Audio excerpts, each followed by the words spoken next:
You tell him you want to be a police officer when you grow I'm up? planning on being a police officer. Well, that's cool. So, I used to work on the street. I used to be the officer that you call up. I come out and take your calls. A year ago, go on in here. A year ago, I got a different position. So now I don't go drive really around with my squad car to take calls anymore. So I'm in this bureau. This bureau right here is called the Specialized Resource Bureau. So we handle different programs. So we handle, like, we have all of our school resource officers. We're in here. Okay. Who's your school resource officer? That's a quiz. Officer Torak. Torak, you bet. So Officer Torak, he just finished up being a school resource officer. So now you're going to have a guy named Officer Jason Kaiser, okay? Officer Kaiser is going to be your new school resource officer starting this fall here, okay? So all the SROs, like, one of my programs is I'm the South End Elementary School SRO. So, like, I'll go to all the different elementary schools, and we have a North End school resource officer too, elementary one. So she'll go out of all those. And then any types of programs, whether it's, you know, like the speed trailer or sex offenders or new Americans, every one of us, there's four of us officers are homeless. We have another homeless liaison officer. We all have our little programs, and say if you know, the new American coordinator, she'll go out and talk to all the new Americans that come into town and do a presentation to explain, like, how American law enforcement works to them. How to, you know, what happens, like, if you need to call the police. Because in other countries, they don't really have that good of police stuff. Like, they're scary in other countries, okay? Well, so she'll explain, hey, you need to call the police? Just call your phone, come down here.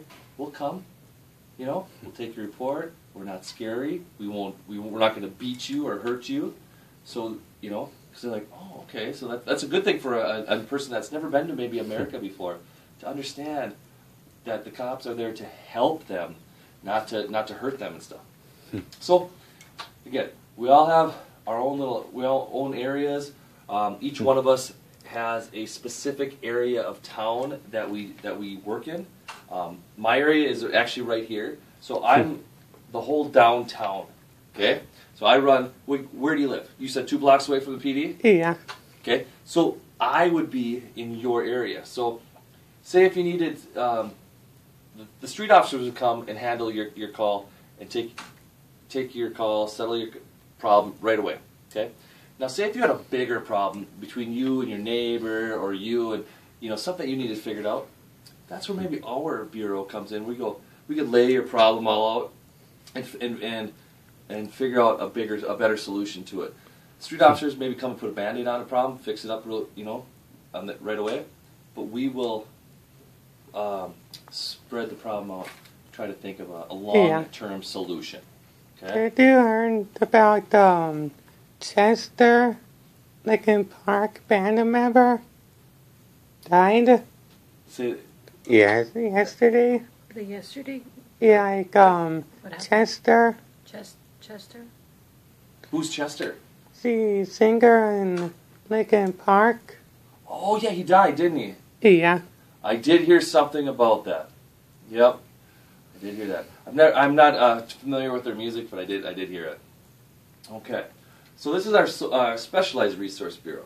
So now we're going to walk out and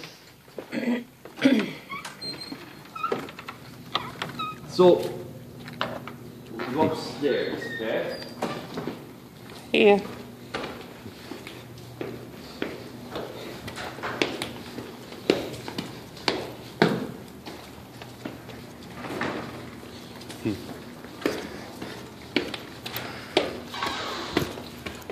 So in our building, we not only have the police department, but we also have the sheriff's department.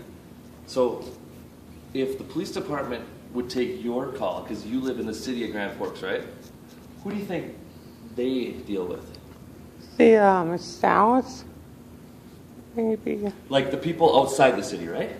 Yeah, south, west, they deal with everybody in the county, okay? So if you have a county, if you live in the county and you have a problem out in the county, these are the people that you'd call. And they would handle your call. All right, so let's say somebody comes and takes a report for you because you had something stolen from you, okay? So after that initial officer takes your report, who do you think gets the report the next to follow up on it? Who would do the more thorough investigating? See these, the detectives. Yeah, You're smart. You know anything about detectives, right? All right, right here. So now we're going to go to the Criminal Investigation Bureau. Okay, here's where all our investigators, detectives, that's where they're at. Okay, so we'll see what's going on here. So we might have to not have to record in here. Okay. Okay. And they're doing all the big work. Say the big crimes come in. That's where they can lay it all on their desk and take time to really go out and study it and dig deep into those crimes to find out who done it, right? Okay, so now we're going to go, let's see, let's go back downstairs in this main level.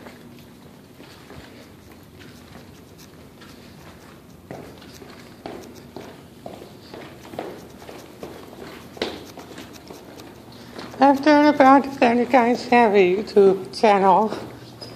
Do we? I'm not Yeah. sure. I don't get quite into that part. So we'll walk over here.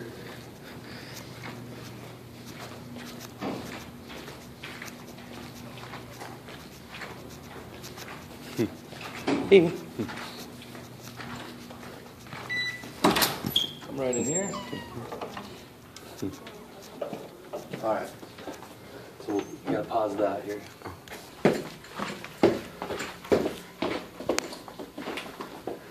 One of our things, say if you get in a really bad crash, we will call out a team like this. This is our crash reconstruction team. like the one from Tuesdays? Yeah, like say you get something bad like that, these guys, so see these cameras and all this stuff like that, they will go out and mark the whole scene. So then they can put it into their computer, and then their computer can digitally remaster that whole thing. And so when you go to, if they need to go to court or if they need to go show how a scene happened, then they can tell, like, they can go, okay, based on these skid marks, based on these crash patterns, the car was going, we estimate, about 55 miles an hour. Or it was turning here, and the skid marks mean, you know what I'm saying, and the impact means it was turned that way, and then it flipped over this way. Yeah. So these guys are those smart guys that know how to do all that stuff, okay? They go to special schools and special training. There's not just one person can handle all these different, Yes. responsibilities in a police department. Everybody needs to kind of have their own little niche. Okay? So we got, down here is just kind of like where we get ready. We have our locker rooms for the girls and the guys. We got our squad room that we just have. It's just every night for briefing. We come down here. We get ready. We get our radios. The sergeant that we just met upstairs, Yep. He'll come down. He'll tell, hey, this is what happened in the last 24 hours since you've been home. And we kind of gear up. This is where you gear up and get ready for your shift. Okay? Get all your tools that you need and equipment. We just have a classroom. So you come down here. We have our public safety center that we have classes out in also. But this is, come here, have classes.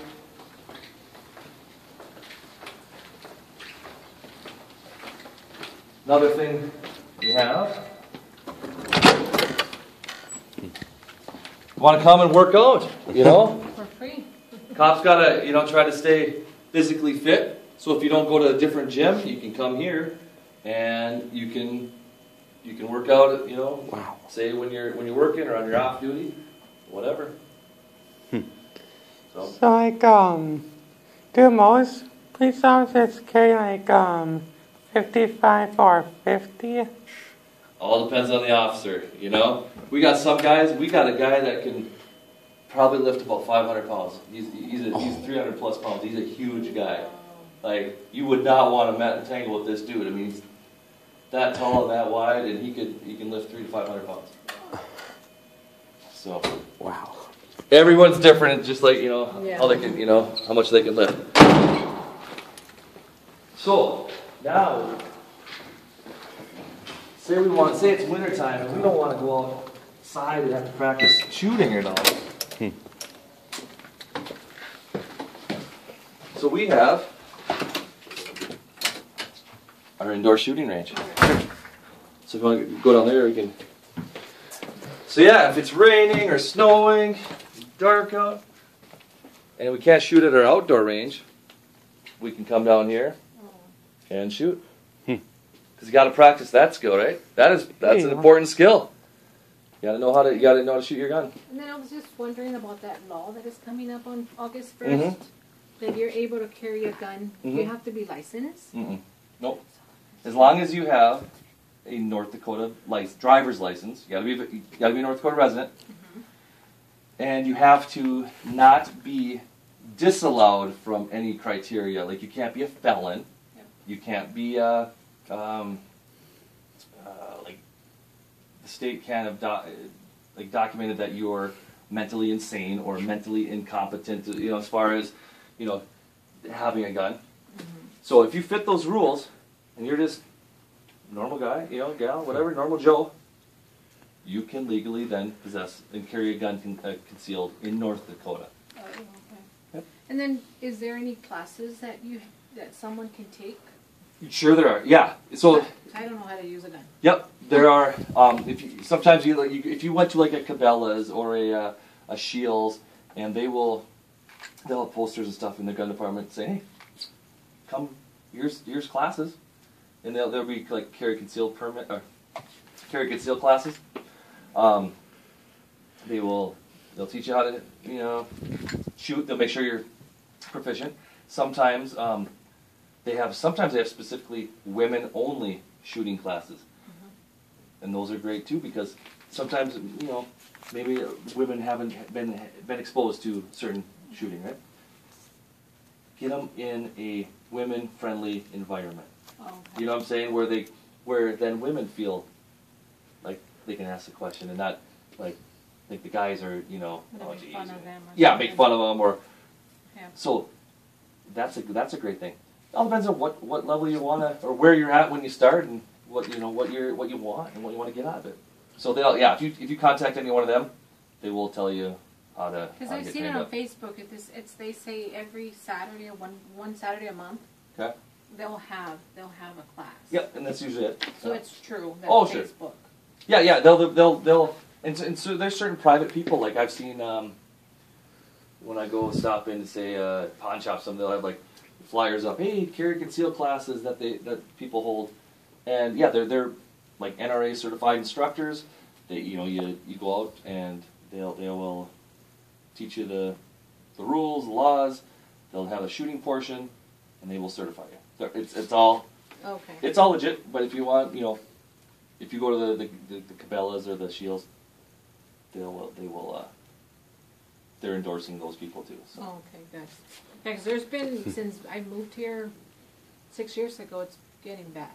Yeah, The crime yeah, here Yep. is changing.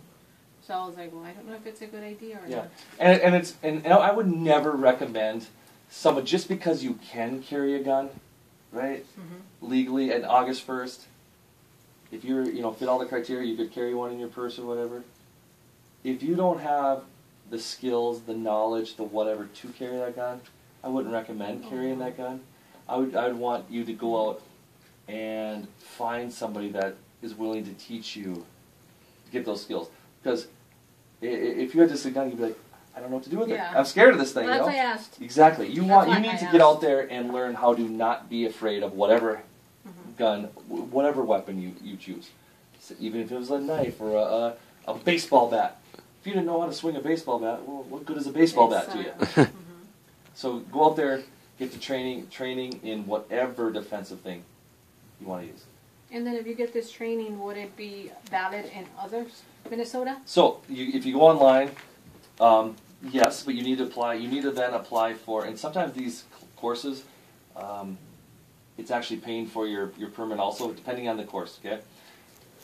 Like what I had to do, I'm a cop. I can carry anywhere. It already doesn't matter. But I wanted like a double layer of protection or whatever, so I applied for the North Dakota. Going to the North Dakota Attorney General site. You go to the carry conceal part, and then you follow the requirements. So I submit like my fingerprints, a picture. Costs $65. It's good for like 5 years. Then, being that I'm a cop, I didn't have to go take a shooting test or a written test. If you're not, then you do have to take those. But these courses fulfill that requirement. Okay. So you can then, once you do go through this course, you shoot and you take a test, then you have the certification saying this, then you submit that. So then that fulfills that requirement. So now, submitted all the requirements, then in 6 weeks they got me my permit. Now that one, I am good in about 30 plus states to carry. Okay. So you have reciprocity in different states. Like just last year, Minnesota jumped on board now. Before, they weren't. Like, I could because of law enforcement stuff, but I couldn't be, if you were just a normal person, you couldn't carry if you had a North Dakota into Minnesota. Now you can. So it's getting more and more that more states are coming on board. They just want to make sure you're trained somehow. Yeah. Mm-hmm. Now, it's new law. Yes, you're going to be allowed to carry in North Dakota if you didn't go through any more training. But you can't carry anywhere else. You can't carry in Minnesota, South Dakota, wherever. No, just North Dakota without going through any more training and getting the concealed carry, like a level 1 permit. Oh, okay. Okay, so always go out and get more training. Yeah, that's what I said, and good to know. Yep. Yeah, my grandpa taught me how to shoot a gun. Well, there you go. See, it's always good to find that one person that will help you walk through and learn. Yeah, two of my family members are like in the army. Mm-hmm. One is in the South Dakota Army. My uncle is the retired Army. Okay. He's like a Marine. Okay. Well, good. And those are good people because you have to learn how to shoot guns in the Army or any type of service there. Yeah. So a lot of those guys have really good backgrounds in firearms. All right. So now we're gonna head out. Open? Yep, just pull down. Sometimes the doors are getting. Oh, it gets very humid inside here. Gosh, your paperwork. Let's go to your right here.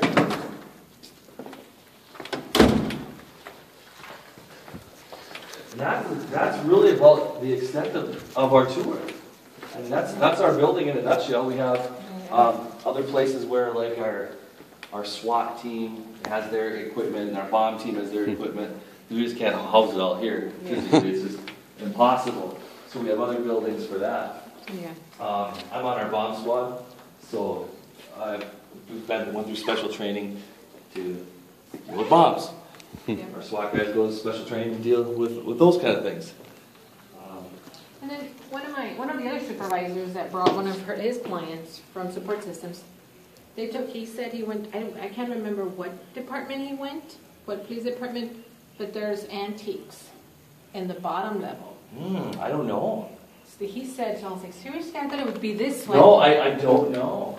And I was like, and that, he was very surprised when he took his client. Yeah. So then where all our evidence comes in here and stays in a locked facility. So us officers, we can't get in there.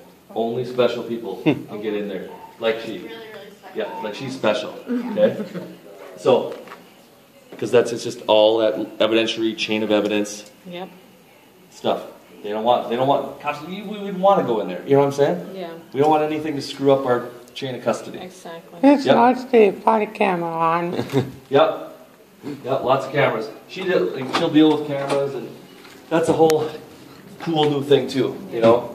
We have, and that's a lot of record stuff, so she'll take care of all the body cam stuff. If things need to go, and she deals with the evidence that from the lockers up there down to here, or if court needs to get the evidence from here over there, she'll make sure she gets that. So she's the chain of custody gal for all the evidence. Oh, okay. So it's a lot of stuff to take care of. But everything has to be done very meticulously and very, precise. One simple screw up can wreck a whole case. Yes, I bet. You know, and none of us want to wreck a case. We don't want victims don't want a case wrecked. Yeah. So we have to have somebody for every certain little job in our department because they're all really important aspects. So we all have to play our own role. From the chief down, everyone's got their job. You know. So you hang on, give me 1 second. I'll be right back. Okay. Do you like it? It's been recording about 21 minutes and 34 seconds. Wow, it's a long one. But you had already. No. No, this is all of it. Yeah, I Did just she saw told you, like remember? the Yeah. other things. I said to pause it. Remember? Yeah. Time, and that would have been longer. So you got a big chunk of it. Wow.